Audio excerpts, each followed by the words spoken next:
जिस भोलेनाथ का हम पूजन करके आते हैं और हमारी पूजा करने के बाद में जो हम मुंह पर दूध चढ़ा करके, शहद लगा करके, चीनी लगा करके, बतासो लगा करके जो आते हैं,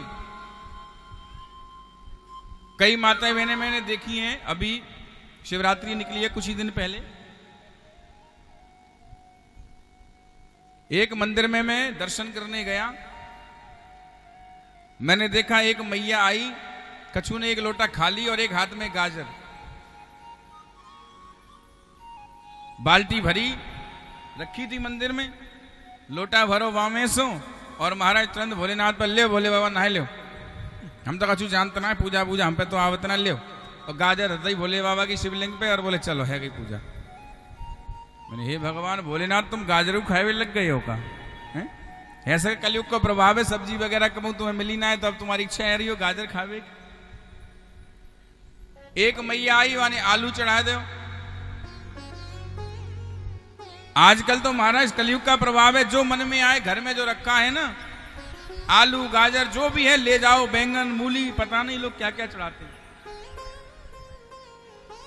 मैंने देखा आंखों से, और अगर यकीन ना हो तो कई बार आपको दिखा भी दूंगा।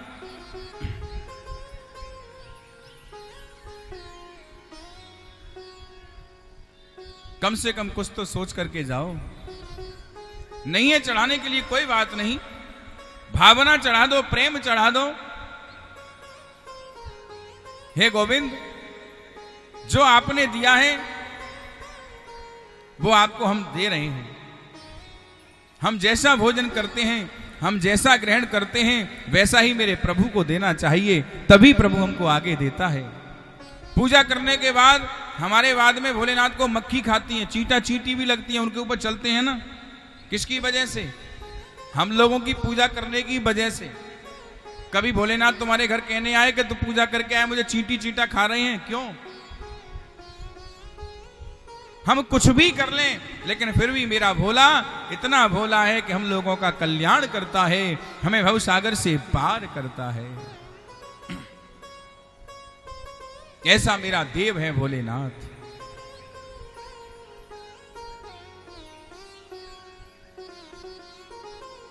आज भोले बाबा प्रसन्न हो गए। कहो देवता क्या चाहते हो? प्रभु चल करके यज्ञ को संपूर्ण करवाइए। भोलेनाथ ने देर नहीं लगाई, तुरंत खड़े हो गए और खड़े होकर के सभी देवताओं के साथ जाकर के राजा दक्ष के यहां पर पहुंच गए। सभी ब्राह्मण बैठे हुए हैं, देवता भी वहां पर हैं। देवों ने कहा, बोले महाराज, बोले यजमान तो है ही नहीं, और जब तक यजमान नहीं होगा जब तक एक कैसे पूरा होगा? बोले क्या हुआ? बोले यजमान का तो सी स्वाहा कर दिया, धड़ी धड़ पड़ा हुआ है।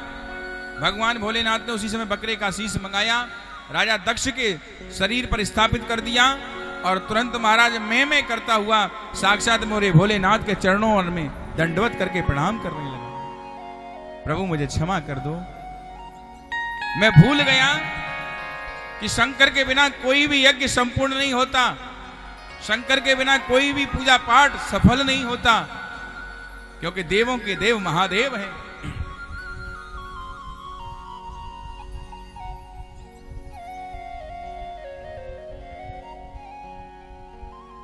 कई ब्राह्मणों को तो यही नहीं पता कलश का मतलब क्या होता है। अब कई जैसे घर में कथा वगैरह होती हैं, सत्यनारायण भगवान की है, कोई छोटा मोटा नामकरण हवन है, तो ब्राह्मण कलश नहीं लिखते हैं। बोले महाराज छोटा सा नामकरण ही तो है, उसमें कलश वगैरह की क्या जरूरत पड़ती है? लेकिन जो जमीन पर आया है, जो पृथ्वी पर आया है, जो आज की दुनिया में प्रकट होकर के आया है, आज से उसका जीवन प्रारंभ होने वाला है। क्या होने वाला है? पैदा होते ही जीवन शुरू नहीं होता। जब ब्राह्मण घर में जाता है और ब्राह्मण उसका नाम रख देता है, जिस नाम से उसकी जीवन में पहचान होती है, आज से वह नए जीवन में प्रकाश की ओर जाने लग रहा है, जाने वाला है, तो क्या करना चाहिए? बोले पहले भोलेनाथ को साक्षी बना करके कलश रख करके मंगल कार्य से उसका स्वागत करना चाहिए, उसका नामकरण करना चाहिए, उसका नाम रखना चाहिए, उसके बाद हवन शुद्धिकरण इत्यादि करनी चाहिए। ये नियम है, लेकिन नहीं करते। अब ब्राह्मण की गलती भी नहीं है, क्योंकि आजकल यजमान जाकर के सीधी ब्राह्मण से कहते हैं, बोले महाराज कल छोरी भई है अभी 10 दिन पहले, और छोटो सा बस वो नहीं, पंडित जी पर्चे लिख रहे हैं, पंडित नहीं पंडित जी ने ध्यान रखें, छोटो सा वो ने नामकरण हवन सो करानो, और कहा है सामान हिसाब से लिखी हूं। अब पंडित जी बेचारे अगर ज्यादा लिख देंगे बड़ी लिस्ट तो तुम बुलाओगे नहीं, बेकार पंडित जी ये सामान बहुत मंगावते हैं, दक्षिणों ज्यादा मांगते हैं, हमें सस्तो वारो चाहिए, है ना। वो कौन सी कहावत में कहते हैं, तेजी रोवे का तेजी रोवे बार बार मद्दा रोवे, कुछ ऐसे ही कहते हैं आप लोगों की भाषा में। तो इसलिए जीवन में याद रखो, जब हम अपने लिए घर से बाहर बाजार में मार्केट में खरीदारी करने जाते हैं तो बहुत बड़ी लिस्ट लेकर के जाते हैं, और 10 बार पूछते हैं कुछ रह तो नहीं गया, कुछ रह तो नहीं गया, और मार्केट में भी सामान खरीदने के बाद फिर फोन करते हैं, बोले हमने ये सब तो ले लिया, अगर और कुछ लेना हो तो बता दो, कुछ रह तो नहीं गया। लेकिन पूर्ति नहीं होती। इसलिए महाराज कभी भी उसमें कंजूसपना नहीं करना चाहिए। कोई भी मंगल कार्य करो कलश के साथ स्थापित करते हुए करिए, और बढ़िया आनंद से मन से कराइए, क्योंकि हमारे जीवन की शुरुआत वहीं से होती है।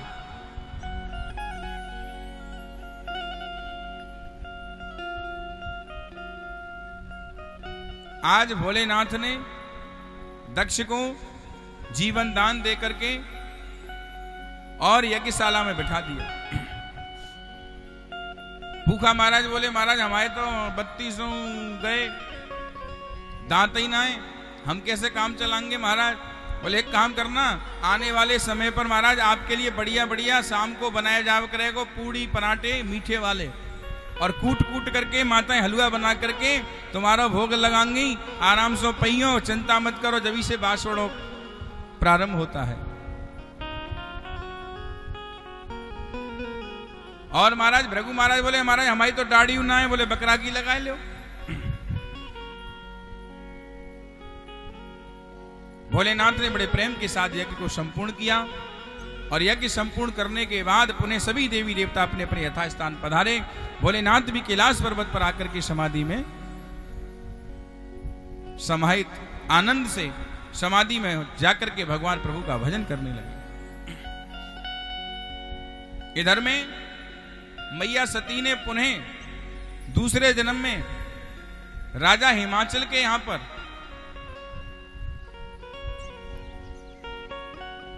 क्योंकि राजा हिमाचल उनका नाम था, इसलिए हिमाचल नगरी कहा जाता है।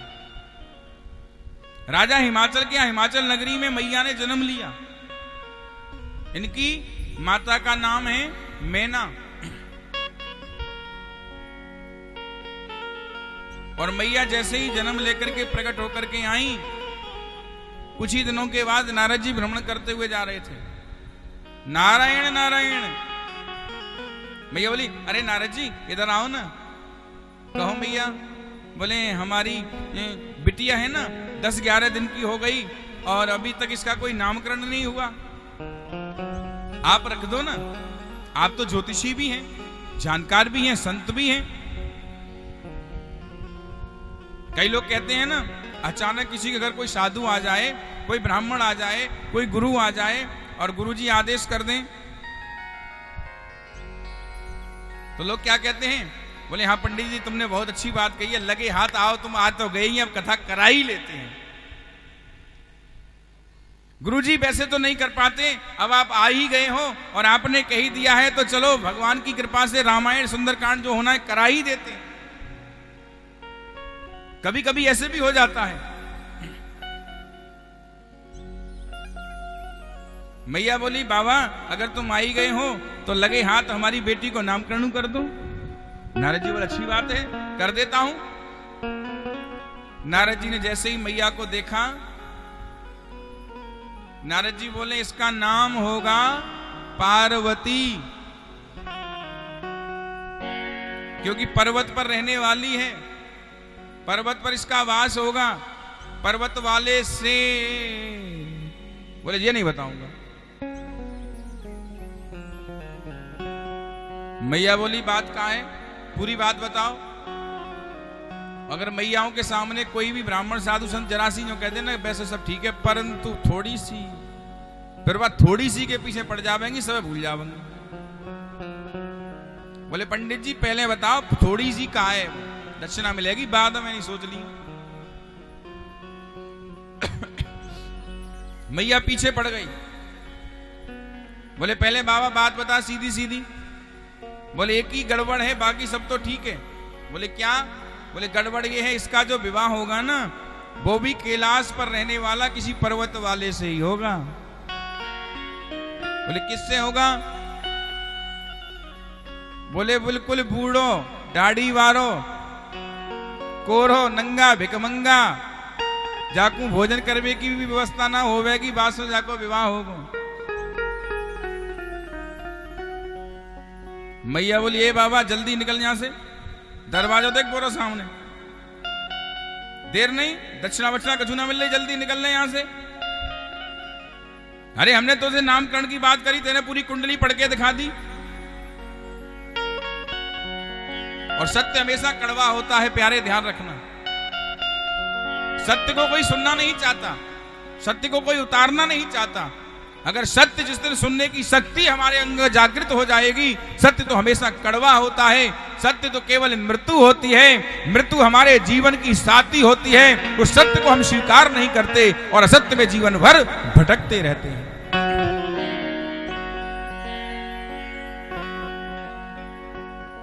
नारद जी ने सत्य बोल दिया। मैया को बुरा लग गया। आज भी अगर ब्राह्मण कोई सत्य बात बोल दे तो बुरा तो लगता ही है, इसलिए बेचारे ब्राह्मण नहीं बोलते, कट कर देते हैं, क्यों कलयुग का प्रभाव है। बोले जब मैं अपनी बेटी की शादी करूंगी नहीं तो शादी हो कैसे जाएगी? अरे शादी तो मैं करूंगी ना, मेरी पुत्री है, मैं जहां चाहूंगी वहां विवाह करूंगी, ऐसे कैसे हो जाएगी? नारद जी बोले हमने तो जो बात अति सो बताई है, बाकी आगे तुम्हारी मर्जी है। हमने तो सत्य कह दिया, नारायण नारायण। और नारद जी वहां से निकल पड़े। और मैया आज जो कहेगी तो को मैया मैया, आने वाले समय पर तू इसको कहेगी मैया मैया, संसार इसको कहेगा मैया मैया। क्योंकि ये साधारण कन्या नहीं है, ये शक्ति स्वरूपा मां जगदम्बे भवानी है तेरे घर में। तू ऐसा मत समझना। नारद जी इतना कह करके निकल गए। धीरे धीरे मैया पार्वती का सुंदर रूप निखरने लगा, मैया बड़ी होने लगी। और जैसे ही महाराज धीरे धीरे बड़ी हुई, घर में सुंदर भोलेनाथ का मंदिर है राजा हिमाचल के यहां पर, जहां 7 वर्ष पूरी हो गई, मैया का ध्यान भोलेनाथ की ओर लगने लगा और मंदिर में जाकर के भोलेनाथ का भजन करना प्रारंभ कर दिया। मैया ने देखा, राजा हिमाचल से कहा हमारी पुत्री किसी और काम में मन नहीं लगता, कुछ करती नहीं, रात दिन भगवान का ही भोलेनाथ का भजन करती रहती, मतलब क्या है? कहा बेटी आखिर में कोई बात हो तो हमको बताओ। बोले नहीं पिताजी कोई बात नहीं है, बस मुझे भगवान का भजन करना अच्छा लगता है तो मैं करती हूं। राजा ने कहा कोई बात नहीं, तुम क्यों परेशान होती हो? अगर उसको भजन करने में आनंद आता है तो भजन करने तो अच्छी बात है, करना चाहिए। अरे भगवान का भजन पूजा पाठ ही तो कर रही है। कई माता पिताओं को बच्चों को सिखाना पड़ता है कि आप पूजा पाठ करो, आपको सिखाना नहीं पड़ रहा, वो स्वयं कर रही है।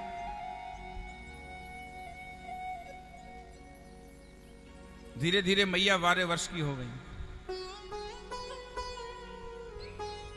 और महाराज घर से बाहर निकल करके पहाड़ के नीचे खड़े होकर के, एक पैर पे खड़े होकर के भगवान भोलेनाथ का भजन करना प्रारंभ कर दिया।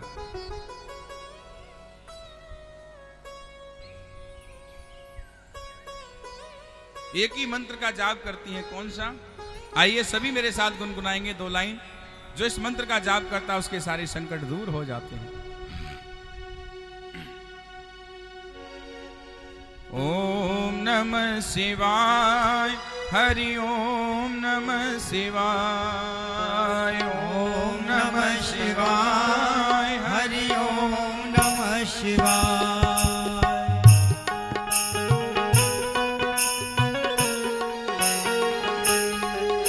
हरि ओम नमः शिवाय, हरि ओम नमः शिवाय, ओम नमः शिवाय, हरि ओम नमः शिवाय।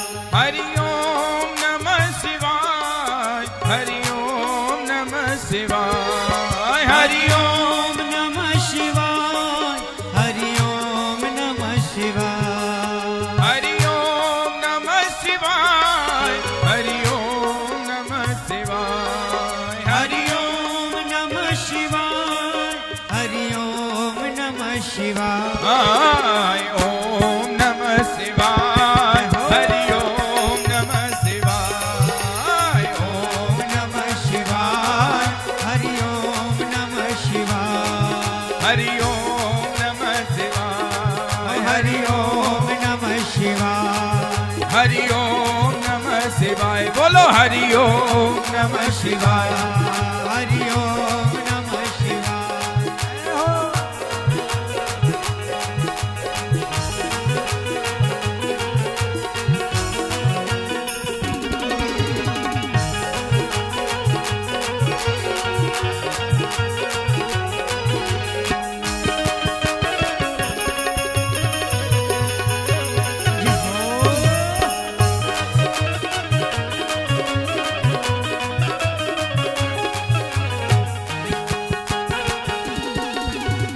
हरि ओम।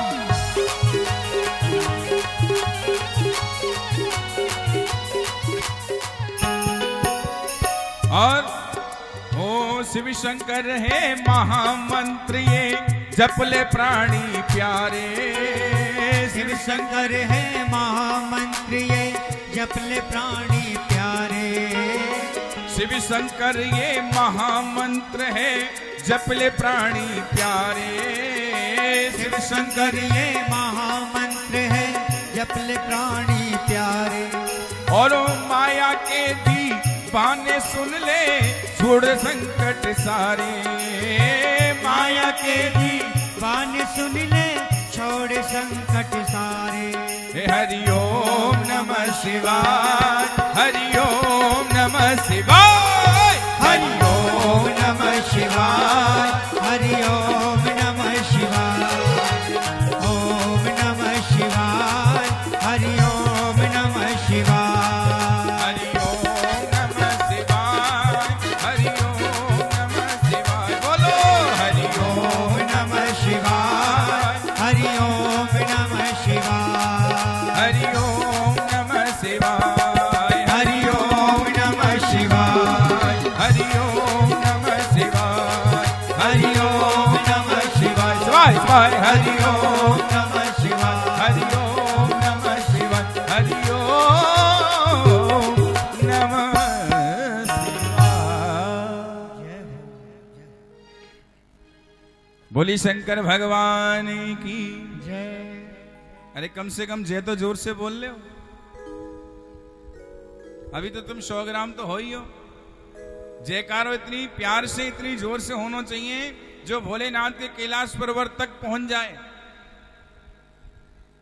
अच्छा एक बार गुस्सा वालों जयकारो लगाई उन्हें लगाओ, जैसे गुस्सा में तुम कहो ना, जब लड़ाई लड़ो, बोल शंकर भगवान की जय, ऐसे ही लड़ो।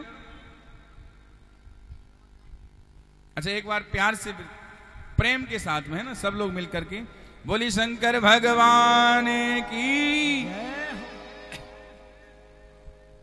है प्रेम जगत में सार और कुछ सार नहीं। आज भोलेनाथ का मैया पार्वती भजन करती हैं और इधर में सभी देवताओं ने विचार कर लिया, बोले हमारे संसार के कल्याण के लिए, देवताओं की रक्षा के लिए भोलेनाथ का विवाह होना बहुत जरूरी है। अगर भोलेनाथ का विवाह नहीं हुआ और पुत्र की प्राप्ति नहीं हुई तो हमारा कल्याण नहीं होगा। राक्षसों से देवताओं का कौन बचाव करेगा? सभी देवता मिलकर के भोलेनाथ के पास पहुंच गए। बहुत सारी कोशिश की सभी ने, लेकिन भोलेनाथ की समाधि नहीं टूटी। अंत में कामदेव को भेजा और कामदेव ने जाकर के भोलेनाथ की समाधि को तोड़ दिया। भगवान ने उसी समय वहां पर कामदेव को अपनी शक्ति से भस्म कर दिया। यहां भोलेनाथ ने कामदेव को भस्म किया है। वहां भोलेनाथ की कृपा से द्वारपुर में भगवान कृष्ण ने काम पर विजय प्राप्त की है। भोलेनाथ ने कहा, कहो देवताओं क्या चाहते हो? बोले महाराज बहुत दिन बीत गए अकेले रहते रहते और भंगिया घोंटते घोंटते भी, क्योंकि बिना भांग के भोलेनाथ रहते नहीं थे। अब जब से सती मैया गई तब से अपने हाथ से घुट रही है। मिल गई तो पी ली, नहीं तो कोई बात ही ना।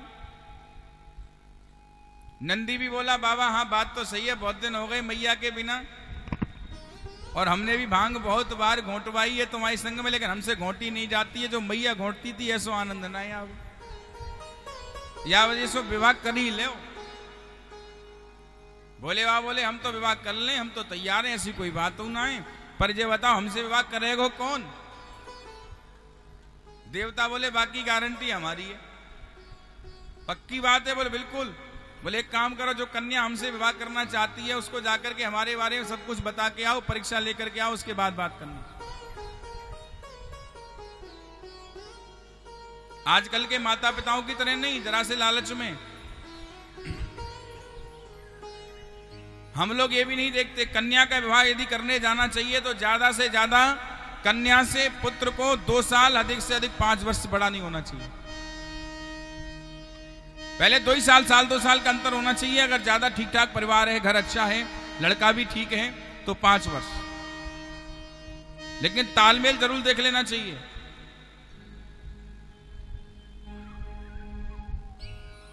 भोले बाबा ने इसीलिए भेजा, मैं 80 वर्ष को बूढ़ा हूं, हमसे विवाह कौन करेगा? जाकर के पहले बता तो दो।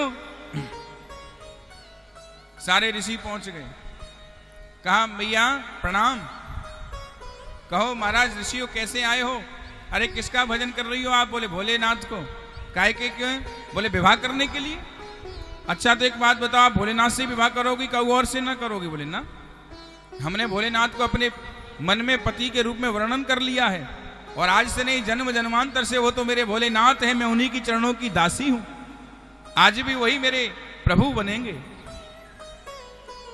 ऋषि बोले वो तो बिल्कुल नंगा है, भिकमंगा है, कैलाश पर्वत पर रहता है, मृगछाला ओढ़ता है, भांग रतूरा खा करके समय को व्यतीत करता है, गंगा में सर पे 24 घंटे गंगा धारण करके रहता है, चंद्रमा से शोभित है, नागों से लदा हुआ रहता है, सर्प पक्षियों को साथ में बिस्तर पे सुलाता है, शमशान की भूमि में रहता है, जलते हुए मुर्दों की चिता की राख को शरीर पर लगाता है। क्या तू विवाह करेगी उसके साथ? किसी कन्या से कह दिया जाए कि हम तेरा विवाह जहां करने जा रहे हैं, वो लड़का डेली शमशान घाट में रात को जलती हुई चिताओं से लिपट करके बात करता है, वहां बैठ करके उनके दर्शन करता है, जलती हुई चिता में से राख लेकर के शरीर पर लगा लेता है, वहीं तांडव करता है। क्या तुम्हारी पुत्री विवाह करेगी? बोलो क्यों? और अगर कोई साक्षात भगवान शंकर ही मिल जाए तो करेगी कि नहीं? अरे नाम है तेरा तारणहारा, जाने कब दर्शन होगा, तेरी रचना इतनी सुंदर, तू कितना सुंदर होगा, तेरी रचना इतनी सुंदर, तू कितना सुंदर होगा। जिसने इतनी सुंदर दुनिया बनाई है मेरे प्रभु ने, अगर वो साक्षात मिल जाए तो शमशान तो क्या प्यारे, वो मुर्दे में अगर चित्त में जलते हुए भी मिल जाए तो भी लोग जाकर के उसके गले लग करके चिपट जाएंगे। प्रभु एक बार आकर के दर्शन तो दे दो। भला कौन नहीं चाहेगा उस संसार के पालनहार से विवाह करना? किसका स्वामी नहीं है वो तो जगत पति है, जगत स्वामी है, हमारा और आपका सबका पति है, सबका परमेश्वर है, सबका पालन करने वाला पालन करता है। हम सब उसकी अर्धांगिनी हैं, हम सब उसकी पत्नी हैं, क्योंकि वो जगत पति है। लोग कहते हैं महाराज स्त्री और पुरुष में बड़ा भेद है, लेकिन नहीं, स्त्री भी सौभाग्यवती है और पुरुष भी सौभाग्यवती है, पुरुष भी सौभाग्यवती है। पूछो कैसे? मां जानकी प्रभु श्री राम को प्रसन्न करने के लिए और उनकी लंबी आयु की कामना करते हुए चुटकी भर सिंदूर लगाती थी। किसमें? किसमें? जोर से बोलो, मेरे पास आवाज नहीं आ रही। भरती हो ना रोजीना तो बोलती क्यों नहीं? शर्म लग रही है। मांग में सिंदूर लगाती थी और पास में कौन आ गए? हनुमान जी। हनुमान जी ने क्या कहा? बोले मैया क्यों लगाती हो? बोले हमारे प्रभु श्री राम, आपके प्रभु श्री राम की लंबी आयु के लिए, उनको प्रसन्न करने के लिए मैं चुटकी भर सिंदूर लगाती हूं। हनुमान जी तुरंत अंतर गए, बोले मैया चुटकी भर सिंदूर ही लगावे, केवल जब भगवान की लंबी आयु है जावे तो मैं पूरे शरीर पर ही सिंदूर क्यों ना लगा लूं? तो हनुमान जी कौन थे, स्त्री या पुरुष? बोलो। मां भी सिंदूर लगाती है मांग में और पुरुष भी सिंदूर लगाते हैं पूरे शरीर पर मेरे बाबा हनुमान जी। इसलिए स्त्री पुरुष में कोई भाव नहीं है, कोई भेद नहीं है, दोनों की दोनों ही सौभाग्यवती हैं, क्योंकि मेरे प्रभु के लिए तो सब कोई स्त्री है, सब कोई गोपी है, सब कोई पत्नी है। प्यारे, ये जगत पति है।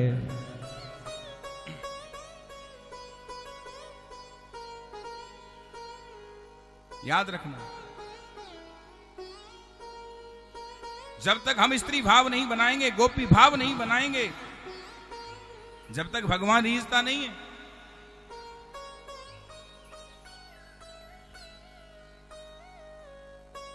इसलिए जीवन में याद रखो,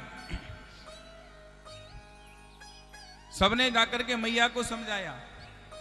मैया बोली, ए बाबा, ज्यादा देर अगर तुमने और ऐसे ही बोलते रहे ना तो मैं तुमको श्राप दे दूंगी, जल्दी निकलो यहां से। मैंने तो संकल्प कर लिया है कि मेरे पति बनेंगे तो भोलेनाथ ही, दूसरा और कोई नहीं बन सकता, क्योंकि तो मैं तो बनी उनके लिए हूं। सारे ऋषि लौट करके आ गए, बोले महाराज मामला बिल्कुल पक्का है, टेंशन नहीं, पुत्री विवाह के लिए तैयार है, अब तुम तैयारी करो। भगवान भोलेनाथ बोले हम बारात लेके ऐसे तो जावेंगे नहीं, अरे पहले शादी करने के लिए लड़की वाले आते हैं, हम थोड़ी ही जाएंगे बारात लेकर के। इतने में नारद जी पहुंच गए।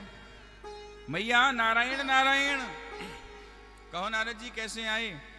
मैया हमने सुनी है तुम्हारी पुत्री विवाह योग हो चुकी है।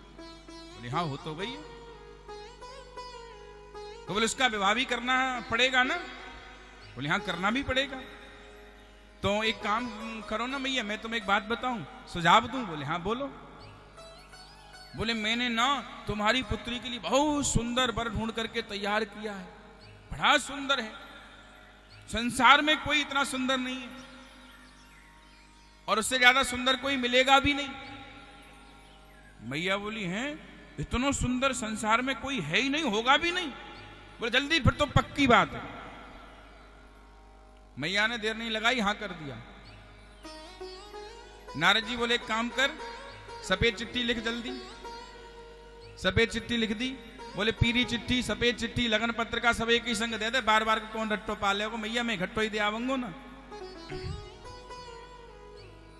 और महाराज विवाह की सारी तैयारी हो गई और लेकर के पत्रिका भोलेनाथ पहुंच गए। नारद जी पहुंच गए भोलेनाथ के यहां पर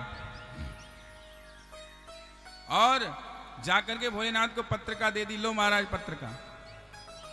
और भोलेनाथ ने जैसे ही पत्रिका खोल करके पढ़ी, श्री श्री श्री 1008 सादर प्रणाम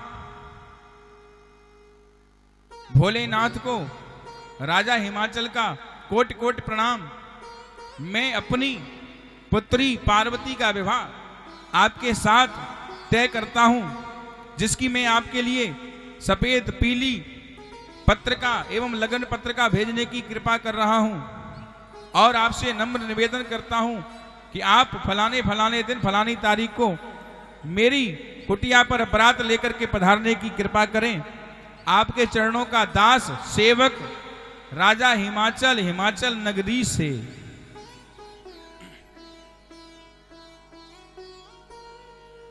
और जैसे ही भोलेनाथ ने महाराज पत्र पढ़ा, भोलेनाथ तो महाराज डमरू हाथ से छूट गए, त्रिशूल छूट गए, एक पैर पे खड़े होकर के तांडव करने लगे।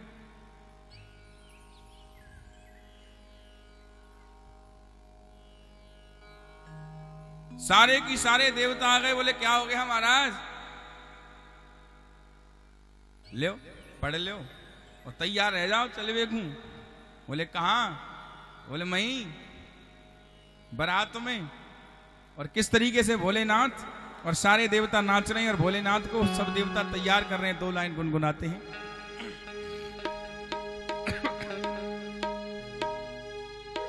अरे भोले बाबा फूले न समा। 2 लाइन ही गाऊंगा, तुम सब जानती हो, संग गवाना। अरे भोले बाबा फूले न समा, लगुने आई हरे हरे, लगुने आई भोले अंगना। भोले बाबा फूले न समाय, लगुने आई हरे हरे, लगुने आई भोले अंगना। भोले बाबा फूले न समाय, लगने आए हरे हरे, लगने आए हरे हरे। भोले बाबा फूले न समाय, लगुने आई हरे हरे, लगुने आई भोले अंगना। भोले बाबा फूले न समाय, लगने आए हरे हरे, लगने आए भोले अंगना। भोले बाबा फूले न समाय। हरि बोल,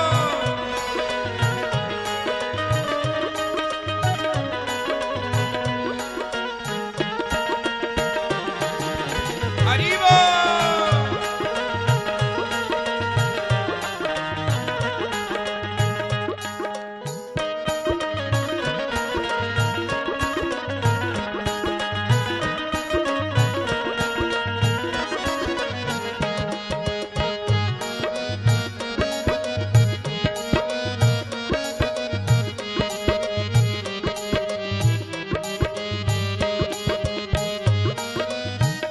और एक बात बताओ भैया बम जी, जब आपके यहाँ किसी लाला की लगन आवे तो तुम कहा करो? जब छोरा की लगन आवे घर में और लगन की तैयारी है रही हो, सबरे लगन चढ़ रही हो, चौकी पे छोरा बैठा हो, तो का करे मैया? छावर हैं? और सबरे घर के रिश्तेदार बहन बेटी क्या करती हैं? छावर। अरे नौछावर की जरूरत ना है, नौछावर तो तुम दे या मत दे, कोई दिक्कत ना है। एक और काम करें वहां से पहले जी, आज मेरे भैया की लगन आई है, मैं तो है ना, खड़ी हो जाओ अपनी अपनी जगह पे। छोरा की बारात में लगन में तो रोज नाचो, भोलेनाथ की में नाच लेगी तो आगे छोरा की शादी जल्दी होगी, ध्यान रखियो, नहीं देर में होगी, फिर मत कहियो कि महाराज शादी ना है रही। हे ब्रह्मा सज गए, विष्णु सज गई सगरी बरात। ब्रह्मा सज गए, विष्णु सज गई सगरी बरात। ब्रह्मा सज गए, विष्णु सज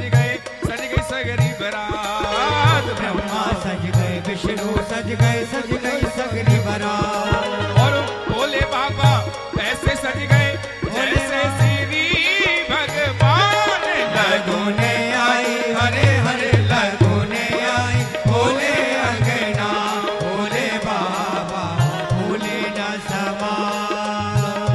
हरे हरे लगोने आई हरे हरे अंगना।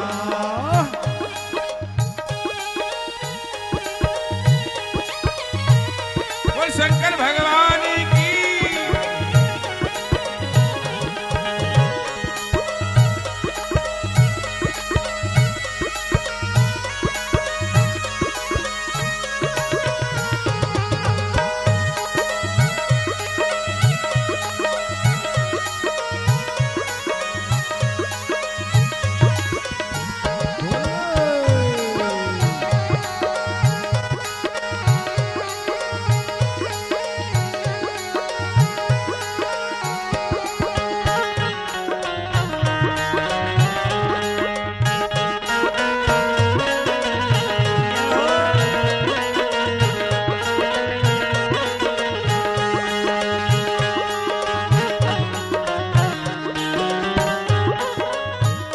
ये रस्सी इधर टेबल में बांध दो।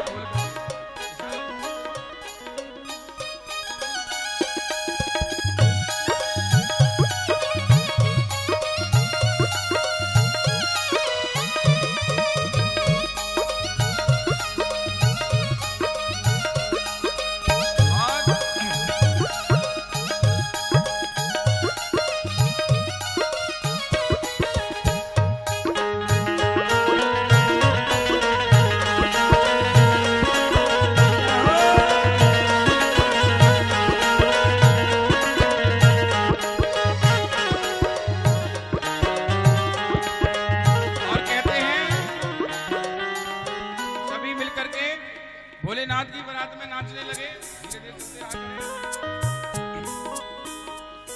हे ब्रह्मा सज गए विष्णु सज गए सगरी बारात। हरे ब्रह्मा सज गए विष्णु सज गई सगरी बारात। हे ब्रह्मा सज गए विष्णु सज गए सगरी बारात। ब्रह्मा सज गए विष्णु सज गई सगरी बारात। और बम बम भैया ऐसे सज गए जैसे श्री भगवान लगन आई हरे हरे लगोने आई भोले अंगना भोले बाबा भूले न समाए लगोने आई हरे हरे लगोने आई भोले अंगना भोले बाबा भोले न समा। हरि बोल।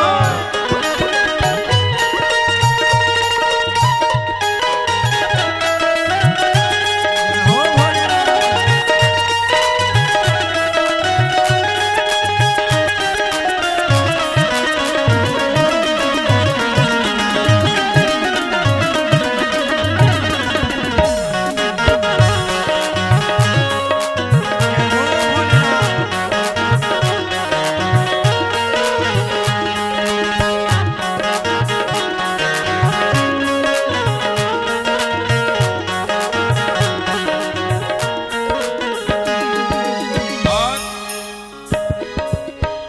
जब भोलेनाथ सज करके तैयार हुए ना तो मृगछाला शरीर पर पहन ली, कोई कोट पैंट टाई नहीं पहनी और भोलेनाथ के चरण खड़ाऊ पैरों में धारण कर लिए। और महाराज जगह जगह पर नागों को बांध लिया, गले में मुंडों का हार है, शमशान से भस्मी मंगा करके शरीर पर लगा ली और नाग लेकर के सर पर नाग का फन निकाल करके अंटा लगा करके मोहर बना लिया और दूल्हा बन करके तैयार हो गए। बड़े आनंद से बारात तैयार हो रही है और सभी लोग देवता लोग नाच रहे हैं और क्या कह रहे हैं, आज मेरे भोला की शादी है, आज मेरे भोला की शादी है, आज मेरे बाबा की शादी है, आज मेरे बाबा की शादी है। ओ ऐसा लगता है जैसे संसार की शादी है। आज भोले बाबा की शादी है, आज भोले बाबा की शादी है, आज भोले बाबा की शादी है।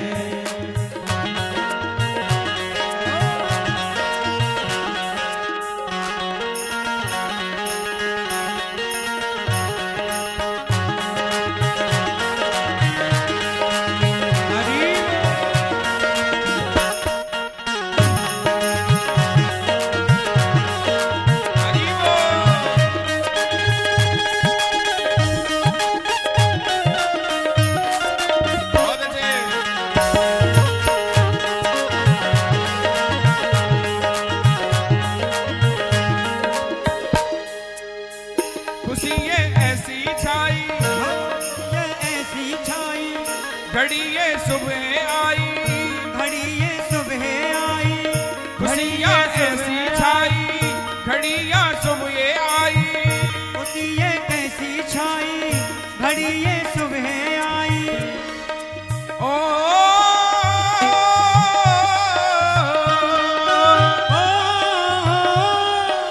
ऐसा लगता है जैसे संसार की शादी है। आज भोलेनाथ की शादी है, आज भोले बाबा की शादी है, नाथ की शादी है, नाथ की शादी है, मेरे भोलेनाथ की शादी है, बाबा की शादी है, मेरे शिवनाथ की शादी है। आज भोलेनाथ की शादी है, आज भोले बाबा की शादी है, आज मेरे बाबा की शादी है, आज मेरे बाबा की शादी है, आज मेरे बाबा की शादी है, आज मेरे बाबा की शादी है, आज मेरे बाबा की शादी है, आज मेरे बाबा की शादी है।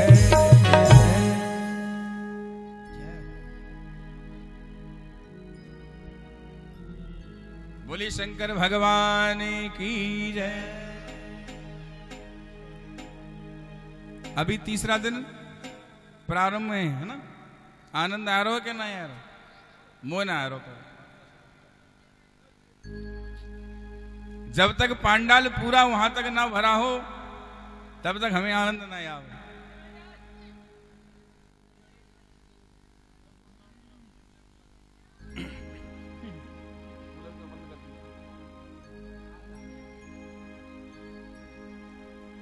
पता नहीं दो आचार्य सब कुछ गद्दी पे बोलना पड़ता है मुझे।